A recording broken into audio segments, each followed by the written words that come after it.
दोस्तों, चिराग पासवान ने अपने तेवर से साफ कर दिया है कि वो एनडीए को कभी भी धोखा दे सकते हैं, क्योंकि जिस तरीके से चिराग पासवान लगातार बयानबाजियां कर रहे हैं, रामविलास पासवान की पुण्यतिथि पर उन्होंने जो पोस्ट किए हैं उनसे और ज्यादा बातें होने लगी हैं। वहीं दूसरी तरफ तेजस्वी यादव भी चिराग को ये याद दिलाने की कोशिश कर रहे हैं कि जिन नीतीश के साथ वो इस वक्त पार्टी में हैं, जिन नीतीश के साथ वो इस वक्त एनडीए अलायंस में हैं, वही वो नीतीश हैं जिन्होंने रामविलास पासवान की का काफी अपमान किया था, उनकी बेइज्जती की थी, उनकी जीवित ना रहने के बाद उनके साथ इस तरीके का व्यवहार किया गया था। क्या है वो खबर, वो भी हम आपको बताएंगे, लेकिन सबसे पहले हम आपको चिराग पासवान की बात बता देते हैं। उन्होंने क्या पोस्ट किए ये जानना सबसे ज्यादा जरूरी है।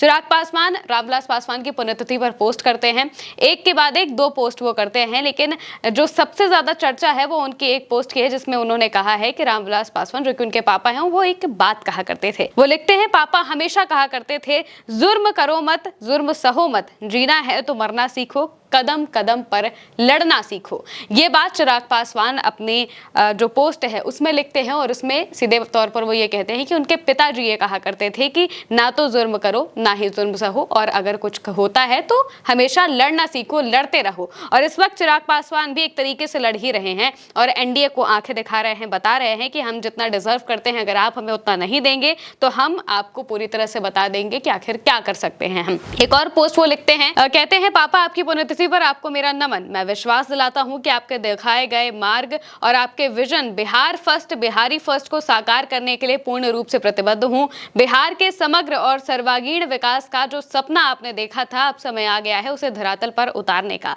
आपने मेरे कंधों पर जो जिम्मेदारी सौंपी थी उसे निभाना मेरे जीवन का उद्देश्य और कर्तव्य है। बिहार में लोकतंत्र का महापर्व शुरू होने जा रहा है। आगामी चुनाव आपके संकल्प को पूरा करने का अवसर है। बिहार को नई दिशा देने, हर बिहारी के सपनों को साकार करने का अवसर है। आपके द्वारा बनाई गई लोक जनशक्ति पार्टी रामविलास के कारवां को आगे बढ़ाने के लिए मैं दृढ़ संकल्पित हूं। पार्टी के हर एक कार्यकर्ता और पदाधिकारियों का सपना है कि आगामी चुनाव में आपके सपने को पूरा किया जा सके। पापा आपकी प्रेरणा, आशीर्वाद और आदर्श सदैव मेरे मार्गदर्शक रहेंगे। अब रामविलास पासवान का सपना क्या था, ये भी सवाल है। जो पार्टी के कार्यकर्ता हैं, जो पदाधिकारी हैं, उनका सपना क्या है जिसकी बात चिराग पासवान कर रहे हैं।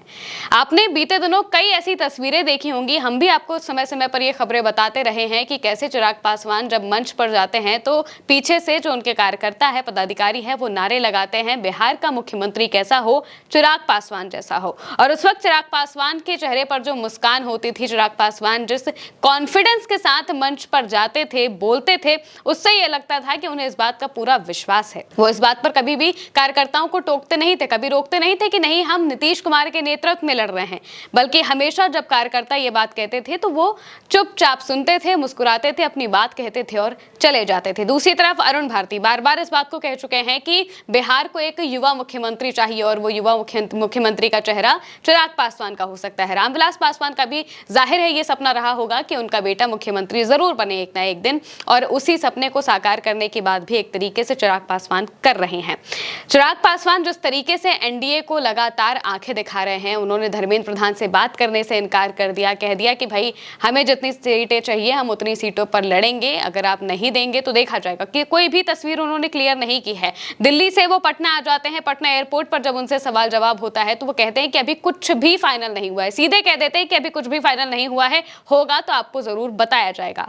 और वहीं दूसरी तरफ चिराग पासवान के जो नेता हैं वो अब ये बात कहने लगे हैं कि हम 43 सीटों के नीचे नहीं जाने वाले हैं, हमें 43 सीटें चाहिए तो चाहिए। चिराग पासवान को लेकर खबर आती है कि उन्होंने 25 सीटों की लिस्ट बनाई हुई है, जिसमें कई सीटें ऐसी हैं जहां पर जेडीयू के सिटिंग विधायक है, कई सीटें ऐसी जहां पर बीजेपी की सिटिंग विधायक है, कई जगहों पर जेडीयू की दावेदारी है, कई जगहों पर बीजेपी की दावेदारी है। हम के भी एक विधायक की सीट पर उन्होंने सेंधमारी करने की बात कही, यानी कहा है कि हमें ये सीटें चाहिए और ये उनके मन मुताबिक वाली सीटें हैं। इन सीटों को वो सोच रहे हैं कि यहाँ से हम जरूर जीतेंगे, इस वजह से हमें इस पर्टिकुलर जगह की सीटें चाहिए। लेकिन वही दूसरी तरफ जो बीजेपी है वो ये देने को तैयार नहीं हो पाएगी, क्योंकि अगर सब चीज चिराग पासवान को दे दी जाएगी, चिराग पासवान की एक एक बात अगर बीजेपी मान लेती है, तो बाकी के जो दल हैं उनको किस तरीके से संभाला जाएगा। जो जीतन राम मांझी है, जो दिनकर की कविता लिखकर पोस्ट कर रहे हैं, जो कह रहे हैं कि भाई हमें 15 ग्राम दे दो, उनको किस तरीके से संभाला जाएगा। उन्हें किस तरीके से कहा जाएगा कि नहीं आप इतने में संतोष कर लीजिए, आप 10 में संतोष कर लीजिए, आप 7 में संतोष कर लीजिए,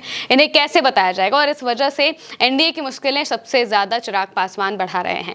वहीं दूसरी तरफ तेजस्वी यादव भी लगातार पोस्ट करते रहे हैं, बातें बताते रहे हैं। और जिस तरीके से वो बिहार में वोटर अधिकार यात्रा चल रही थी, इसके बाद भी उन्होंने जब बिहार में यात्राएं की, सम्मेलन किए, तो रह रहकर उन्होंने इन बातों को कहा है कि जो नीतीश बाबू हैं, जो मौजूदा नीतीश बाबू हैं, उनका स्वास्थ्य ठीक नहीं है, वो किस तरीके से काम कर रहे हैं हर कोई जानता है।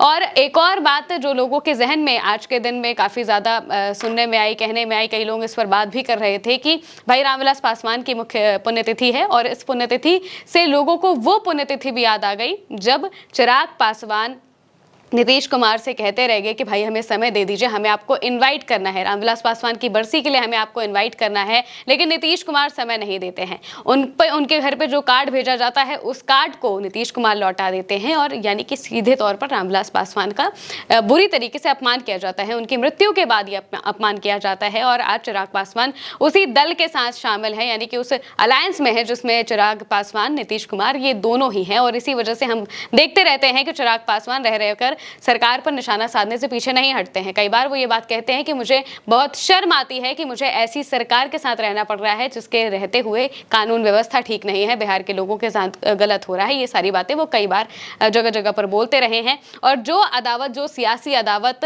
रामविलास पासवान के वक्त पर शुरू हुई थी, रामविलास पासवान वो नेता थे जिन्होंने नीतीश कुमार को 2005 में मुख्यमंत्री नहीं बनने दिया था। और वो जो दर्द है, वो जो चुभन है नीतीश कुमार के सीने में आज तक है। और इसी वजह से चिराग पासवान और नीतीश कुमार के बीच में नहीं बनती है। वहीं जब रामविलास पासवान का निधन होता है, उस वक्त जब पार्टी टूटती है, पशुपति पारस और चिराग पासवान ये दो जब अलग हो जाते हैं, चाचा भतीजा जब अलग हो जाते हैं, तो उसका भी आरोप चिराग पासवान नीतीश कुमार पर ही लगाते हैं। वो कहते हैं कि ये चाहते हैं कि छोटे दल आगे ना बढ़ पाए और इन्होंने ही पार्टी में टूट कराने की कोशिश की है। इसके अलावा भी नीतीश कुमार पर जगह टाइम पर वो बयानबाजियां करते रहे हैं, बताते रहे हैं। लेकिन लोगों के मन में यही सवाल आ रहा था कि जब रामविलास पासवान की मृत्यु के बाद नीतीश कुमार ने इस तरीके की चीजें की थी कि भाई उनकी पुण्यतिथि पर नहीं गए, उनकी बरसी पर नहीं गए, या यहाँ तक कि चिराग पासवान को मिलने का समय तक नहीं दिया। वहीं दूसरी तरफ चिराग पासवान जब लालू यादव से मिलने के लिए गए थे, उन्हें इनवाइट करने के लिए गए थे, तो उस वक्त उनकी तबीयत ठीक नहीं थी। लेकिन उन्होंने इस बात को कहा था कि हम भले ना आ पाए लेकिन तेजस्वी जरूर जाएगा। और कई बार हमने तेजस्वी और चिराग को देखा भी है साथ में कि वो किसी जगह पर अगर होते हैं तो हंसते हैं, मुस्कुराते हैं, बातचीत करते हैं। इससे कोई फर्क नहीं पड़ता कि वो विरोधी दलों में है, लेकिन अपनी जो एक कहा जाए कि वो आपस में बहुत ही अच्छे तरीके से रहते हैं। ना ही चिराग पासवान बहुत ज्यादा तेजस्वी पर कभी बयानबाजियां करते हैं, और ना ही तेजस्वी को हमने देखा है कि वो चिराग पासवान पर सीधे अटैक करे। वो अटैक करते हैं तो नीतीश कुमार पर करते हैं, चिराग पासवान भी जब अटैक करते हैं तो नीतीश कुमार पर करते हैं। और यही सारी चीजें देखकर ये लगता है कि चिराग पासवान पूरी तरीके से आश्वस्त है कि उन्हें क्या करना है। उन्होंने अपने लिए विंडोज खोल के रखे हैं, उन्होंने अपने लिए ऑप्शन से खोल के रखे हैं कि उन्हें जब सीट शेयरिंग हो जाएगी तब क्या किया जाएगा। सीट शेयरिंग को लेकर जो पूरा का पूरा मसला है बिहार में, वो इसी वजह से फंसा हुआ है क्योंकि चिराग पासवान मानने को तैयार नहीं है। वो धर्मेंद्र प्रधान से बात नहीं कर रहे हैं। इसके अलावा वो एनडीए के किसी भी शीर्ष नेतृत्व से बात करने को अभी तैयार नहीं है। उन्होंने सीधे कह दिया है कि भाई आप हमारे मन मुताबिक सीटें दीजिए, तब हम आपसे बात करेंगे। और ये सारी चीज़ें बीजेपी को बहुत बुरी तरीके से परेशान कर रही हैं, क्योंकि अगर चिराग पासवान कटते हैं तो बीजेपी को बहुत भयंकर तरीके से नुकसान होगा। अब देखना होगा कि चिराग आखिर करेंगे क्या। फिलहाल के लिए मेरे साथ इस खबर में इतना ही। आप देखते रहिए उल्टा चश्मा यूसी।